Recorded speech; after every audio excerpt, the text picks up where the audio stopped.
But today, we're going to be finding the derivatives of logarithmic functions. Now, just like the exponential function that we discussed yesterday, this level of IB really doesn't hit you too hard with the logarithms. Just like exponentials, you only have to be able to find the derivative of the specific exponential e, base e. Well, since we only deal with exponential base e, the only logarithm we're going to deal with when it comes to calculus is log base e, also known as the ln of x. Remember, ln of x does mean log base e. Stands for log of the natural base e of x. And the derivative of the ln of x is 1 over x. There it is. It's in the reference sheet, but there it is. It's literally 1 over x. However, we do know how to do things like the chain rule, the product rule, the quotient rule, and all that stuff is going to happen. So what this is telling you is the chain rule applies to the argument of the logarithm. That is the inside of the logarithm. It's the argument. So if the inside of the logarithm happens to be a function whose derivative is not 1, then you take the derivative of the outside, which would be the structure ln of something. Its derivative is always going to be 1 over the something, which is what you're seeing there. It's 1 over argument times the derivative of the argument. So to put that into writing, where's my black pen? What you have here is this x. This is the argument. Just like right here, f of x is the argument. So when you find, is this how you spell argument? There's not an E after the U? Okay. When you find the derivative of any logarithmic expression, it's 1 over argument times derivative of argument. That's the chain rule. Okay, find the gradient function. Y equals ln of kx, where k is any constant. So for a, y prime, well, we're jumping right into the chain rule. Y prime is 1 over the argument, because this time the argument is kx, like that, times the derivative of the argument. But what's the derivative of this argument? It's k, because k is a constant. So that means this thing simplifies to k over kx.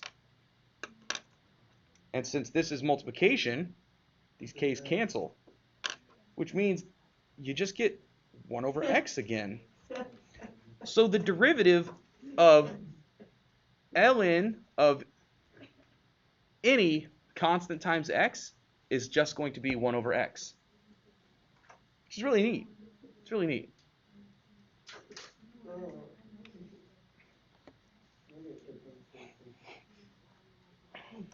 Might as well switch colors, because why not?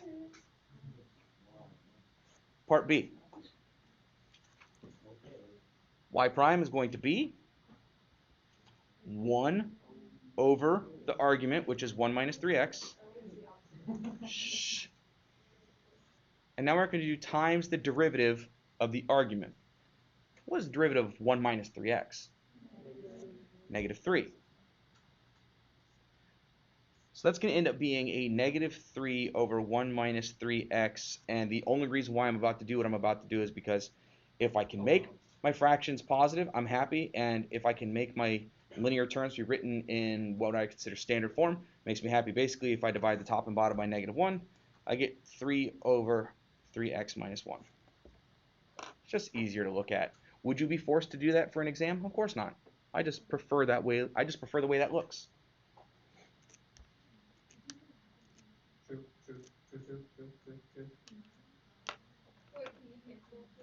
No, you cannot cancel the 3's because of this minus sign. Now, the only reason why we got away with it here is because that was multiplication.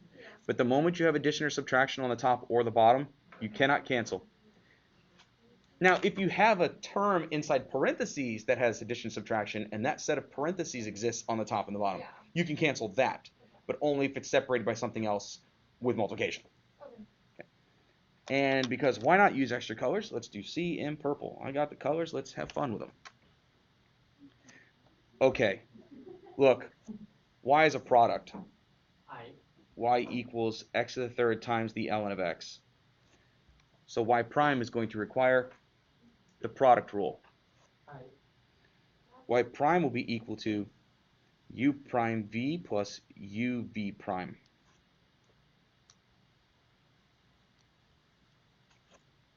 Where u is x to the third and v is ln x. U prime, very simple, bring the 3 down, becomes a 3x squared. And v prime is just the derivative of the ln of x, which is 1 over argument, or just 1 over x. Since the derivative of that argument is 1, the chain rule, while it is being applied, it doesn't do anything. So, boom, there it is. Yes? I don't know if I just don't understand the concept or not, but could you find the derivative of just like x raised to the third and then multiply by the derivative of ln x? No, it's derivative of the first thing times the second thing plus the first thing times the derivative of the second thing. Okay. They're two different functions, so you have to treat them this way. So y prime equals u prime v. Here's u prime, there's v. 3x squared times the ln of x plus u v prime. Well, check this out. X to the third times 1 over x. That's going to clean up a little bit. A lot of it. 3x squared ln x plus, what's x to the third divided by x? It's x squared. And there you go. That's the derivative. Oh wait, why did I actually get that right?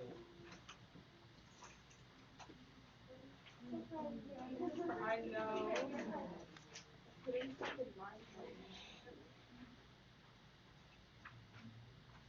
Everything making sense? Okay. Time to do some tedious stuff. Wait, so you said that when finding that it's like just 1 over the argument times the derivative of the argument? Yeah, that's the chain rule. 1 over the argument times the derivative of the argument. So in this top box, I have reminded you of some basic logarithmic properties. Yes, you must know how to evaluate and use basic logarithm properties for your next test. So not only do you have to be able to use logarithms appropriately, and I don't mean just find derivatives, I mean use the logarithms to solve for things, manipulate your logarithms, you must also be able to solve your trigonometry. Evaluate your trigonometry for your next test. You have to. So why bother? Why have we talked about these rules? Here's why. If we don't use properties of logarithms right here, when I go to do the derivative of my argument, I'm going to have to use the product rule. So the times the derivative of my argument will legitimately be a product rule. So there is a product rule inside my chain rule. Yuck. Even worse is this one, where this one has in its argument a quotient rule that has a product rule inside it. So there's a product rule inside our quotient rule inside our chain rule of this one. Unless we use properties of logarithms. If we use properties of logarithms, life will be much, much better. We are going to apply said properties to split this into more than one thing. So A, y equals. Notice that there is a multiplication of two things inside my argument. When there's a multiplication of two things inside your argument, you could split that into the addition of two logarithms. So this can be written as the ln of x plus the ln of e to the negative x. Wait, doesn't ln and e just cancel? So hold on, are we all comfortable with getting to this line of logic? Using that.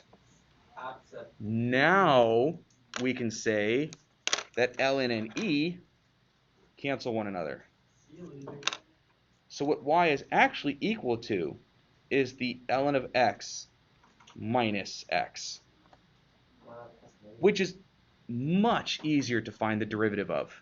And we basically separated because you'd have to, is it? We separated it because we didn't want to have to use the product rule Yeah, that's what I thought. when we talked about the derivative of our argument. This is much easier. Y prime then is just the derivative of ln of x, which is 1 over x, minus the derivative of x, which is 1. Much, much nicer than what we were going to do. Is this the only logarithm stuff we need to know for the You need to be able to evaluate logarithms, like meaning that ln's and e's cancel. So you might need to still be able to solve a logarithm by canceling it with an e, or you might need to be able to solve for an e by canceling it with a logarithm. But like these rules are the only ones. That and the ln e thing, yes. Yeah. I mean, you want it. Yeah. No, we're good. Yeah. All right. When I said tedious, I forgot that I was going to make these things pretty by separating them. So I guess it's really not that tedious. This is actually quite elegant. All right. Now for part B, again, we want to use our rules. Several rules are going to be in play here. First and foremost, the overall structure of my argument is that it's a fraction. That's the overall structure of this argument. Well, when there's a fraction in your argument, you could split that into the difference between log of top and log of bottom. So we say, all right, well, this is the same thing as saying the ln of x squared minus the ln of, and now I have this product in here. Don't worry, I'll move the paper.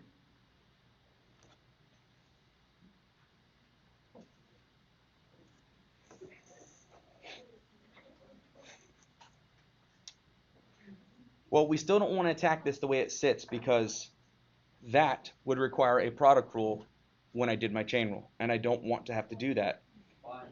Why don't I want to do that? Yeah, why can't Because it gives you more opportunities to mess up. why can't you just do like spot derivative ln? You can't do that because this is a product. No, the one before. No, that's fine. I said this. This is going to require a product rule if we don't do anything with it. Yeah. So we're not done using our properties yet. Okay. This, by the way, has an exponent in its argument. When there's an exponent in the argument, it can be moved to the coefficient position. So we're going to take that 2 and we're going to throw it in front of our ln of x. Pow. This is the product. This is a product inside the argument of a logarithm. Just like we did before, when there's a product in the argument, you could split it into the addition of two logarithms. Up, up, up, up. Wait a minute, though. There's a minus sign in front of this logarithm. Both of these objects are in the bottom, in the denominator. The denominator is the logarithm that ends up with a minus sign in front of it. Therefore, both of these logarithms will require a minus sign in between them. If you're not sure why that's happening, allow me to do this.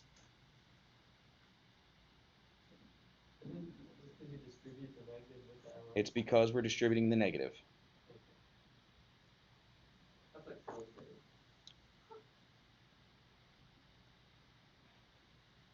See, product in the argument, sum of two logarithms, but there was a minus sign sitting in front, and we distribute that minus sign. So this ugly looking function breaks down to 2 ln x minus ln x plus 2 minus ln x minus 3. And now we can find the derivative very simply. Very, very simple. In fact, there are no chain rules because the derivative of every argument is 1. So this one does not involve any chain rules at all. What about that 2 just goes away? What 2? 2 ln of x. No. What's the derivative of ln of x? 1 over x. Okay, and the 2 comes along for the ride. So why? Wait. Okay. So why? 2 over x. Yeah, but why didn't you just keep it there? Why didn't I just keep it I where? feel like if you kept it exponent, that'd make it. If you kept it the ln of x squared, it would require you to use a chain rule because the derivative of the argument would have been 2x. But then you just multiply it by that. Yeah, and then you have, so it's an extra step. I don't know. It just feels. It's just an extra step, that's why. Okay, well. We're trying not to have as many It steps. flows better in my head if I think about it. Okay, like you are welcome to walk around the problem instead of going straight through it. That's up to you. You're so mean. Minus, well, derivative of ln of x plus 2 is just 1 over argument, or 1 over x plus 2. And lastly, minus derivative of ln of x minus 3 is 1 over argument, or 1 over x minus 3. And that's it. There is no reason to combine these things. It's just that's as pretty as it gets. It's a much better result than doing chain rule with quotient rule with product rule. Holy cow, that's not fun. But there it is. Not too bad, right? Yay!